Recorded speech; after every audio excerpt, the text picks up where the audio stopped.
Somewhere along the way, modern life normalized something deeply unnatural, living entirely inside your own head. An entire generation spends its days trapped in thought loops, replaying past mistakes, rehearsing future disasters, dissecting every social interaction until nothing remains but exhaustion. All of this mental noise while the body sits still, numb, reduced to nothing more than a biological support system for an overactive brain. People walk through streets, work jobs, engage in conversations, but with the eerie sense that they're watching their own life from a distance, as if they're spectators in a movie they can no longer control, observers of their own existence. And yet, they call this living. But what if it's not? Dr. Bessel van der Kolk, one of the world's leading experts on psychological trauma, proposes something radical. He suggests that this constant mental hyperactivity, often labeled as overthinking or generalized anxiety, may actually be a symptom of something far deeper: dissociation. It's not a personality flaw, not a conscious choice. It's an adaptive response, a survival mechanism activated when the body became too dangerous to inhabit. What many mistake for introspection or extreme rationality might just be the visible surface of a much darker reality: the disconnection from one's own body as a means of psychological survival. This raises a disturbing question. What if the mind that never stops thinking is actually a mind in flight, escaping the body, escaping feeling, escaping the present moment? Van der Kolk observed over decades of clinical work that trauma, whether explicit like abuse and violence, or subtle like emotional neglect and chronic stress, often forces the individual out of their body. The mind dissociates from sensory experience as a last resort to preserve sanity in the face of overwhelming pain. And the dissociation that once protected eventually becomes a prison. In today's world, this phenomenon has reached epidemic proportions. The culture of relentless performance, the extreme valorization of intellect, the disdain for emotions, the compulsive relationship with technology, all of this has created the perfect conditions for mass dissociation. The body, with its pains, needs, and limitations, is seen as an obstacle to success. Feeling is treated as weakness. Pausing is synonymous with failure. And so millions live entirely in their minds, hyper-rational, analytical, hyper-stimulated, but completely disconnected from the lived experience of actually existing. This video is not just a psychological analysis. It's a wake-up call, a warning, an attempt to restore a forgotten truth to collective consciousness. Living in the mind is surviving. Living in the body is existing. Real life, the kind that pulses with presence, connection, pleasure, intuition, and emotion, doesn't happen in thoughts, plans, or analyses. It happens in the now, in the body, in the senses. And as long as you remain locked inside your head, life will continue passing you by unlived. In the next several minutes, we'll explore why so many are trapped in this invisible prison, how this dissociation forms, and most importantly, how it's possible to escape, not with empty theories or magic formulas, but through a deep dive into the work of Bessel van der Kolk and the somatic practices that are transforming how we understand psychological healing. Because when you finally descend from the mind and return to the body, everything changes. To understand why so many people are trapped in their own heads, we must abandon the superficial explanation that they think too much out of habit or choice. Bessel van der Kolk has shown that in most cases, this disconnection from the body doesn't arise from rationality, it arises from fear. Dissociation occurs when the body ceases to be a safe place to inhabit. When feeling hurts too much, the mind learns to escape. In situations of trauma, physical abuse, emotional neglect, violence, constant humiliation, or even prolonged stress without relief, the organism enters survival mode. The nervous system understands that being fully present in the body is dangerous. Physical sensations begin to carry pain, terror, helplessness, or shame. And when the body becomes a field of threat, the only possible escape is to disconnect from it. The mind takes absolute control because thinking seems safer than feeling. Van der Kolk repeatedly observed that traumatized patients reported a strange, persistent sensation. They knew what was happening around them, but they didn't feel like they were really there. Emotions felt distant. The body seemed anesthetized. Life was lived as if observed from the outside. This is not a psychological failure. It's an intelligent adaptation. The brain does exactly what it was designed to do: protect the individual from what threatens their integrity. The problem is that the nervous system doesn't understand time the way the rational mind does. What was learned in a moment of danger continues operating even when the threat no longer exists. The body remains in a state of alert or shutdown, and the mind remains hyperactive, trying to control everything to prevent the individual from feeling something that in the past was unbearable. The dissociation that once saved now becomes a cage. This is the crucial point of van der Kolk's thesis. Many people don't live in their heads because they enjoy thinking they live there, because they learned that feeling was dangerous. Unprocessed emotions are stored in the body, in the muscles, in breathing patterns, in heart rate, in the digestive system. Descending from the head would mean coming into contact with this raw material, and the organism, remembering what it has lived through, resists. It prefers mental imprisonment to emotional threat. Over time, this disconnection becomes normalized. The person begins to believe this state is their personality. They define themselves as rational, cold, controlled, when in reality they are dissociated. They live in constant thought because thoughts act as a buffer against feeling. The body falls silent, but it demands its price. Diffuse anxiety, a sense of emptiness, difficulty experiencing pleasure, lack of vitality, panic attacks without apparent cause, the persistent feeling of not being truly alive. Van der Kolk was emphatic. Trauma doesn't live in the story we tell. It lives in the sensations we avoid. As long as the body is not recognized again as a safe place, the mind will continue dominating the experience. And this explains why merely talking about or rationally understanding the problem is often not enough. Dissociation is not resolved with intellectual insight. It's resolved with bodily reconnection. This understanding completely changes how we perceive modern suffering. Overthinking ceases to be a cognitive defect and becomes a sign that something deeper is being avoided. The question shifts from, how do I think less, to what has my body learned was dangerous to feel? But individual dissociation doesn't happen in a vacuum. It's amplified, reinforced, and even encouraged by the world we live in. To understand why leaving the body has become almost a collective standard, we must look beyond personal trauma and analyze the cultural environment that teaches us daily that thinking is worth more than feeling. If this content is resonating with you, click the subscribe button. Your support means everything. Thank you. Part 2. A culture that glorifies dissociation. If dissociation begins as a response to trauma, it's perpetuated and normalized by a social environment that glorifies thinking and marginalizes feeling.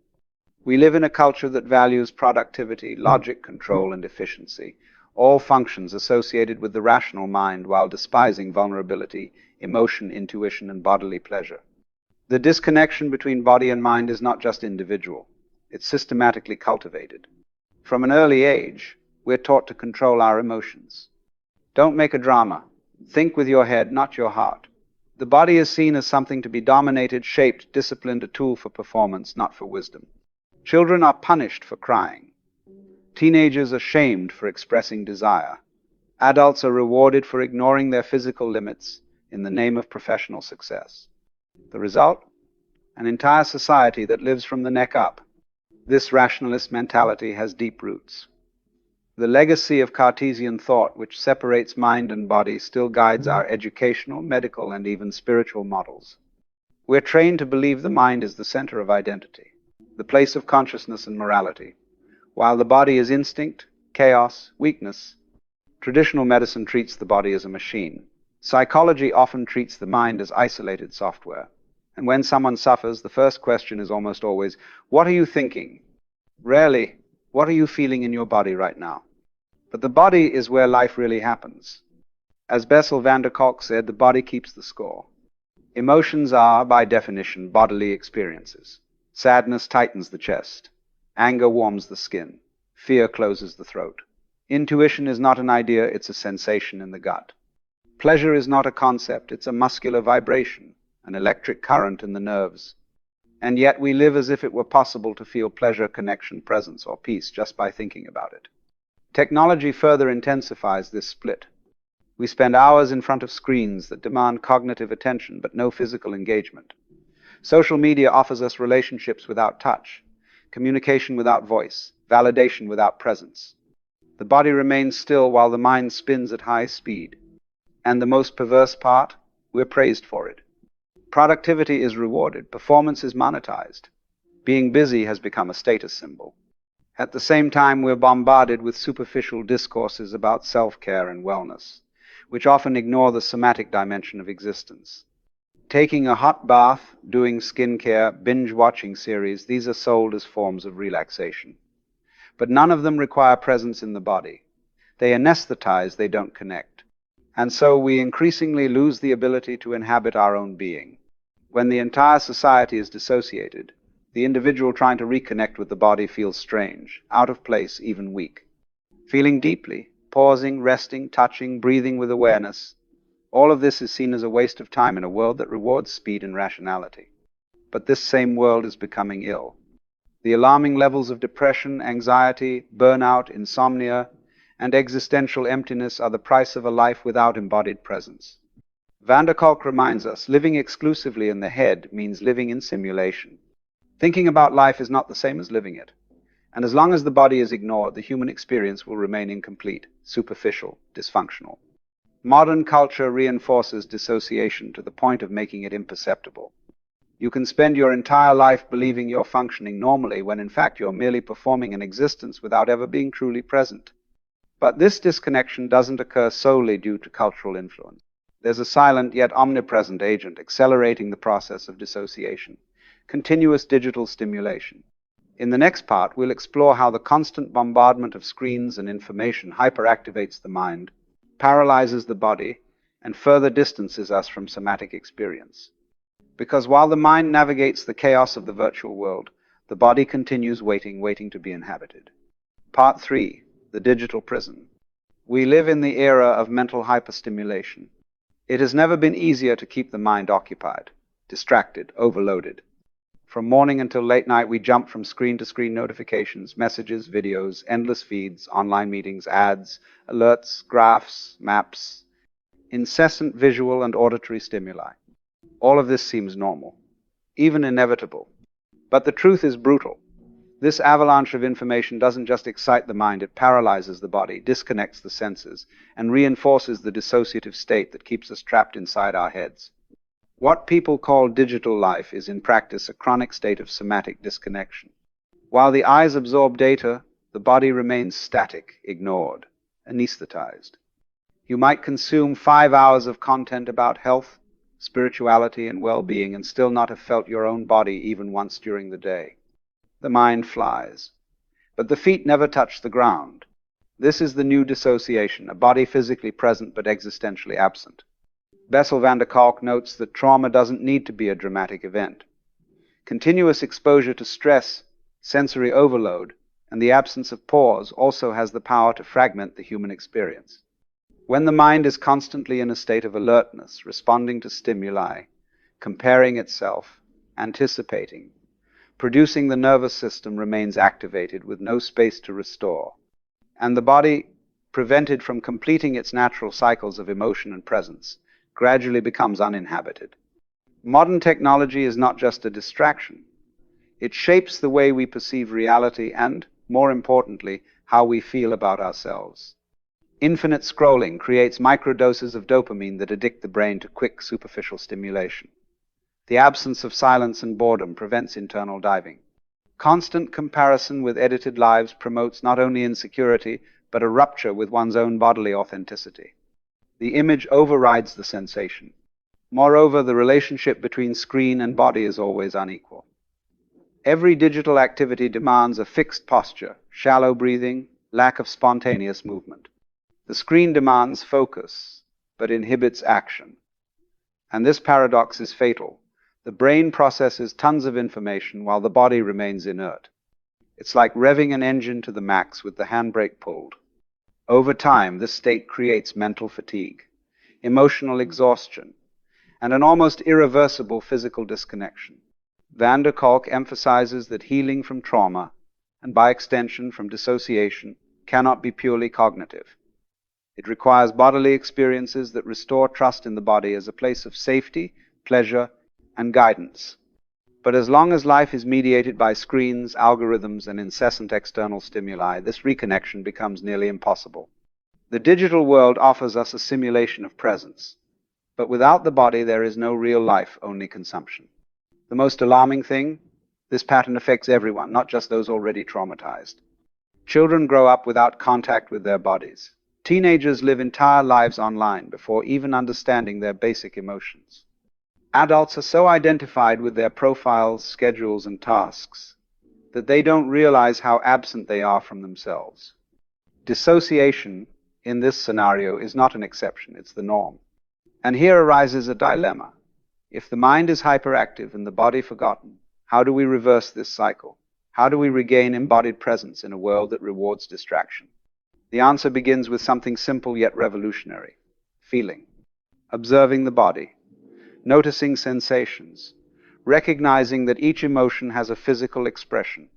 In the next part, we'll explore exactly this: how the simple practice of naming bodily sensations can be the first step to breaking the mental prison and restoring the lost connection between mind and body. Because before living fully, one must return to feeling. Part 4. Naming what you feel. There's a simple yet extremely powerful question that's rarely asked in the daily lives of those who suffer from anxiety, rumination, or emotional disconnection. Where exactly do you feel this in your body? According to Bessel van der Kolk, this question is one of the most important starting points for interrupting the cycle of dissociation and restoring integration between mind and body. Because here's the truth: almost no one says emotions are not thoughts. They are physical sensations. Fear is not just an idea, it's a tightness in the chest, a tingling in the hands, a shiver down the spine. Sadness is not just a mood, it's a lump in the throat, a weight on the shoulders, a feeling of emptiness in the stomach. Anger is not just an impulse, it's heat rising in the face, tense muscles, rapid breathing. But in a culture that idolizes rationality and silences the body, these sensations are ignored, anesthetized, or interpreted only through logic. The consequence is devastating. We lose direct access to our own emotional compass. When you name a physical sensation associated with an emotion, something happens neurologically. Areas of the brain linked to language and self-regulation are activated, and the nervous system begins moving out of a reactive state into a state of integration. This is the foundation of many modern therapeutic approaches: somatic psychotherapy, somatic experiencing, contemplative practices, bringing awareness to the body, not as a metaphor but as literal truth. To feel is to know. This reconnection requires practice. Most people are so used to living in their heads that they don't even realize they're dissociated. Ask someone, "What are you feeling right now?" And they'll likely respond with the thought, "I think I'm stressed because there's a meeting tomorrow." That's not an emotion. That's an analysis. The real challenge is to descend from the mind to the body and ask, how is stress manifesting in me right now? Where does it reside at this moment? This shift in focus transforms the subjective experience from something vague and diffuse to something concrete, tangible, and processable. Bessel van der Kolk states, the body does not forget. If trauma or suffering is frozen in the nervous system, it won't be dissolved with intellectual explanations. It needs to be recognized and metabolized at the physical level. And this begins with something incredibly simple, yet deeply neglected: feeling and naming. Saying, "I feel a tightness in my throat, my chest feels heavy. I feel warmth in my face." This is more transformative than hours of purely mental analysis, because it's at this moment that the mind stops fleeing and the body begins to speak. This practice also breaks emotional automatism. When you name a sensation, you create a space between the stimulus and the reaction. Anger ceases to be a blind impulse and becomes perceived energy.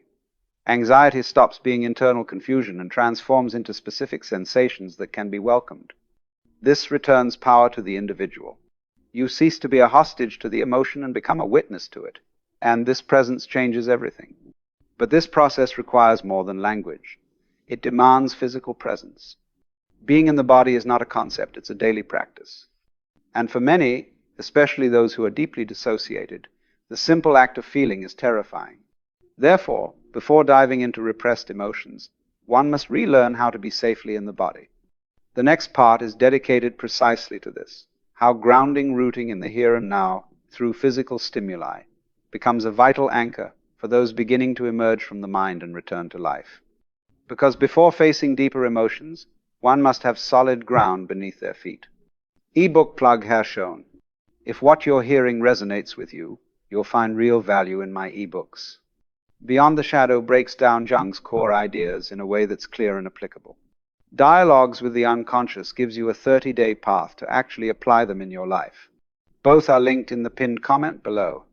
Part 5. Grounding. Returning to Earth. For those who live trapped in their heads, the concept of being present can sound abstract, even meaningless. But there's a concrete practice that serves as a gateway back to the body: grounding. Grounding is the process of anchoring yourself in physical reality through sensory contact with the present moment. It's not a metaphor. It's a neurobiological intervention. When you're dissociated, your nervous system is either in hyperarousal flight or fight or hypoarousal freeze shutdown. In both states, the prefrontal cortex, the part of the brain responsible for rational thought and emotional regulation, is offline. You can't think your way out of dissociation. You have to feel your way back. Kolk emphasizes that trauma survivors often describe feeling spacey, floaty, or not here. Their awareness hovers somewhere above or outside their body. Grounding techniques bring that awareness back down, literally. Here are some of the most effective grounding practices. 1. The 5-4-3-2-1 technique. Name 5 things you can see, 4 things you can touch, 3 things you can hear, 2 things you can smell, 1 thing you can taste. This forces the brain to engage with sensory input from the external world, interrupting the internal spiral. 2. Physical contact with earth. Stand barefoot on grass, soil, or sand. Feel the texture, feel the temperature. Let gravity pull you down. This reconnects you with the physical reality that you are a body occupying space on this planet. 3. Cold water. Splash cold water on your face. Hold ice cubes in your hands. Take a cold shower. Cold activates the vagus nerve, which regulates the parasympathetic nervous system, your body's natural calming mechanism. 4. Breathwork. Deep diaphragmatic breathing signals to the nervous system that you are safe. Inhale for 4 counts. Hold for 4. Exhale for 6. The longer exhale activates the rest and digest response. 5. Movement. Walk. Stretch. Dance. Shake your body. Movement completes the stress cycle that gets frozen in trauma. It tells the body the threat is over. You can discharge this energy now. These practices are not about relaxation in the spa day sense. They're about nervous system regulation, teaching your body that it's safe to be present, safe to feel, safe to exist here and now.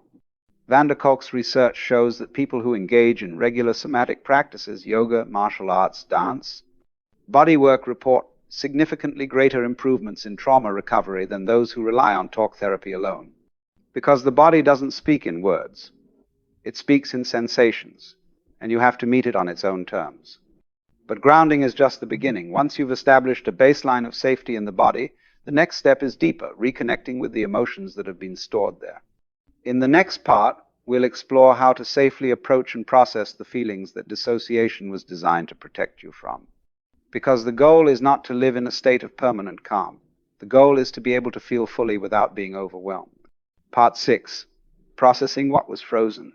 Once you've begun grounding yourself in the body, the next phase is both delicate and essential, processing the emotions that were too overwhelming to feel when they first occurred. Kolk describes trauma as incomplete action. The body wanted to fight or flee, but couldn't. So the energy of that response got stuck, frozen in the muscles, the fascia, the nervous system. Dissociation kept you safe by keeping you numb. But that numbness came at a cost: the inability to feel anything fully, including joy, connection, and aliveness. To heal is to thaw, to gradually allow what was frozen to melt and move through you. This is not about forcing yourself to relive traumatic memories.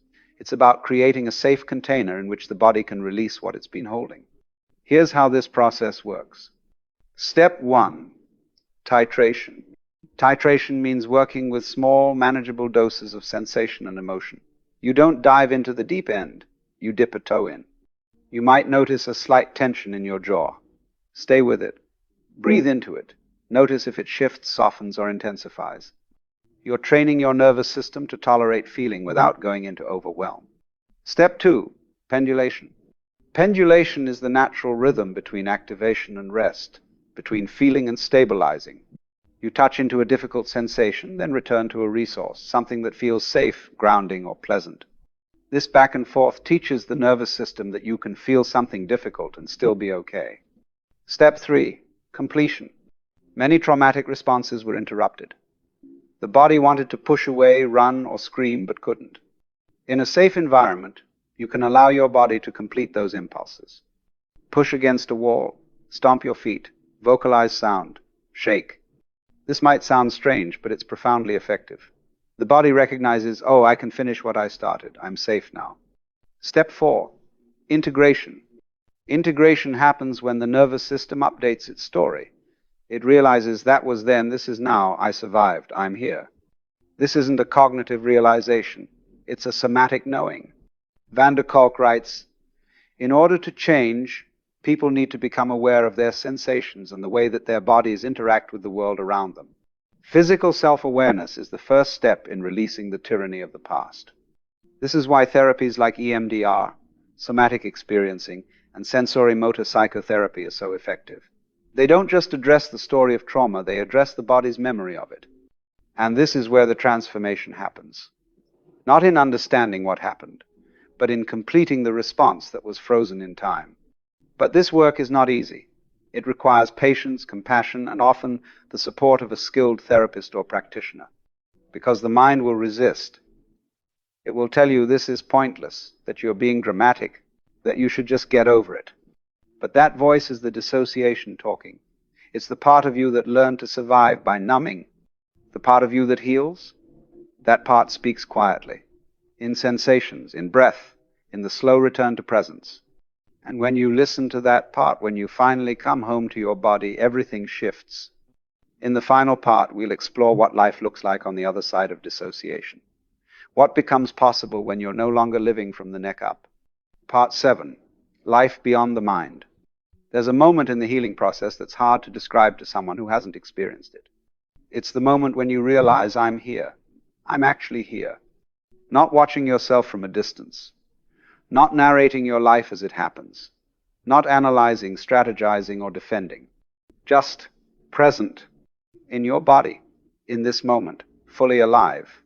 For someone who's spent years, maybe decades, living in their head, this experience can feel almost foreign, like waking up from a long dream. But it's not a dream, it's reality. The reality you've been separated from. When you're no longer dissociated, life doesn't become perfect, but it becomes real. You feel your emotions, all of them, without being destroyed by them. You notice sensations, pleasure, discomfort, tension, ease without needing to escape. You connect with others not through performance or masks, but through genuine presence. You make decisions not from fear or overthinking, but from a deep, embodied knowing. This is what Kolk calls befriending your body. It's learning to trust that your body is not a threat, it's a source of wisdom, guidance, and connection. Your body knows when something is wrong before your mind does. It knows when you're safe before your thoughts catch up.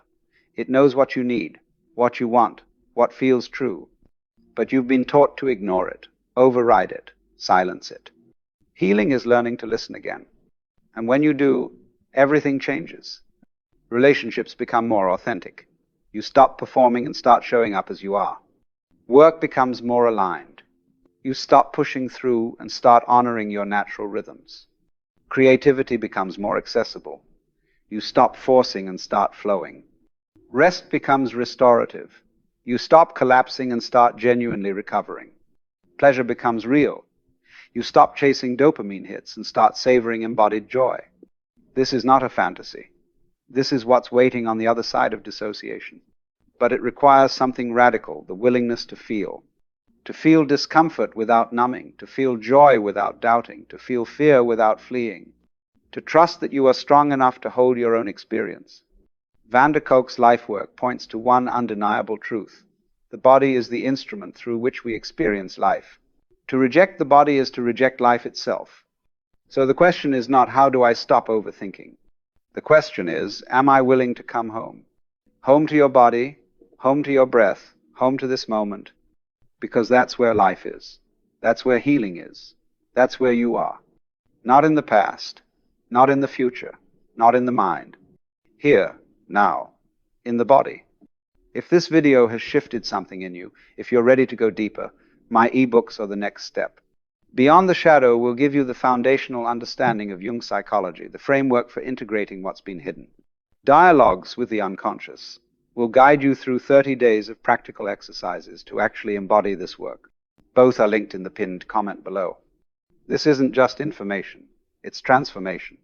And it starts with one decision: to stop living in your head and start living in your life. Subscribe to the channel if you want more content like this. And remember, your body has been waiting for you. It's time to come home.